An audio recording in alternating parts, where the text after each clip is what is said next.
রাতের আধার, একটা পুরনো ভাঙা বাংলো, ধূসর আলো, বাতাসে হালকা শীতলতা। নায়িকা স্নিগ্ধা ধীরে ধীরে বাংলোর দরজা খুলে ভেতরে ঢুকছে। স্নিগ্ধা, এই ঘরটা তো আগেও এত পরিচিত মনে হয়নি। কেন যেন এখানে কিছু অদ্ভুত অনুভূতি হচ্ছিল।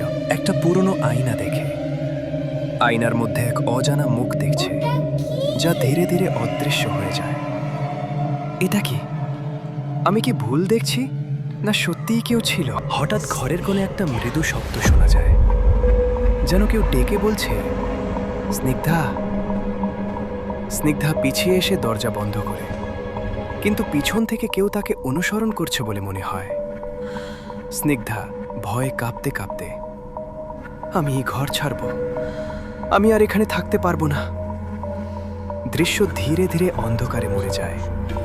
শোনা যায় দূরে একটি অজানা হাসির শব্দ। ঘর ছেড়ে বাইরে যেতে গিয়ে সে এক পুরনো পত্রিকা খুঁজে পায়। সেই পত্রিকায় তার নামের সঙ্গে মিল থাকা একটা অদ্ভুত ঘটনার কথা লেখা। এটা তো আমার নাম, এর সঙ্গে এই বাংলোর সম্পর্ক আছে। স্নিগ্ধা পত্রিকাটি নিয়ে আবার বাংলোয় ফিরে যায়, কিন্তু এবার তার চারপাশে একটা রহস্যময় নীরবতা ছড়িয়ে পড়ে। স্নিগ্ধা বুঝতে পারে এই ঘরেই তার অজানা অতীত লুকিয়ে আছে, আর সে একদিন এই রহস্যের মুখোমুখি হবে। পরের পার্টে আমরা এই রহস্যময় কথার কথা জানব। তাই পরের কি হয় সেটা জানার জন্য আমাদের সাথেই থাকুন।